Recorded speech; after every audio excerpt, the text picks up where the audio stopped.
Bonjour à tous. Donc on se retrouve ici pour un exercice de combinatoire. Donc voici l'énoncé. Alors on vous donne une suite avec n fois n plus 1 éléments et on vous demande de construire des sous-suites croissantes ou décroissantes les plus longues possibles. Et théorème, il sera toujours possible de construire ou une sous-suite croissante à n plus 1 élément ou si ce n'est pas possible, une sous-suite décroissante à n plus 1 élément.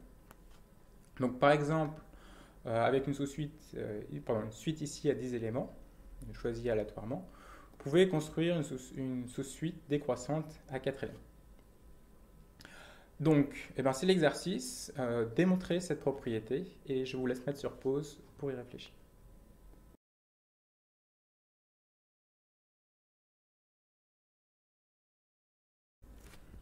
Alors, j'espère que vous avez eu plaisir à chercher cet exercice, et bravo si vous l'avez résolu. Et dans tous les cas, voici une solution. Alors, on va commencer par une remarque contre-exemple, qui est de regarder la suite suivante. Alors, la suite suivante, j'ai juste collé bout à bout des sous-suites décroissantes à 10 éléments. Et là, vous pouvez observer que dans cet exemple, vous ne trouvez pas de sous-suite croissante à 11 éléments ou sous-suite décroissante à 11 éléments. Donc, d'une certaine manière, ça dit que le théorème est optimal. C'est-à-dire que vous ne pouvez pas avoir n, il n'est pas vrai si vous considérez juste n fois m.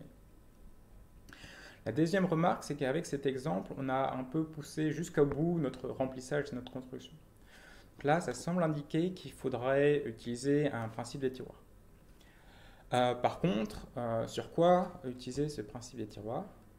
Et là, il va falloir être très astucieux. Alors, voici la solution, voici l'astuce. Il s'agit de décrire sous chacun des nombres de la suite la longueur de la suite la plus grande issue de ce nombre et la longueur de la suite décroissante la plus longue issue de ce nombre. Donc par exemple, si je pars du dernier élément de la suite, vous ne pouvez que construire des sous-suites à un élément.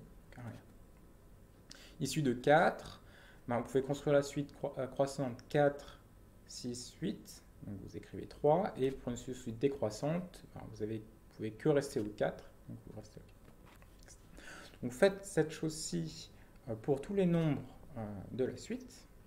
Et observation très intéressante, il n'y a jamais deux fois la même paire. Alors pourquoi? Eh bien, considérons deux nombres différents de la suite.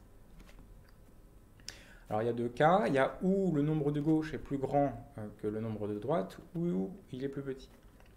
Alors s'il est plus petit, vous pouvez construire la sous-suite croissante suivante. Donc vous partez de ce nombre-ci, puis vous sautez directement au deuxième nombre, et à partir de là, vous collez la sous-suite croissante de ce nombre. Alors ça ne veut pas dire que la plus grande sous-suite croissante issue du premier sera celle-ci. Par contre, elle sera au moins égale à 1 plus la longueur de la sous-suite croissante du deuxième. Et donc, différente. Et si le nombre est plus grand, vous faites la même chose, mais avec les sous-suites décroissantes. Et à partir de là, c'est fini. Vous avez n fois m plus 1 entier de la suite, donc n fois n plus 1 de paires différentes, et vous pouvez utiliser le principe des tiroirs. Donc il n'est pas possible que toutes les paires soient avec première entrée inférieure à m et deuxième entrée inférieure à m. Voilà, ça termine l'exercice.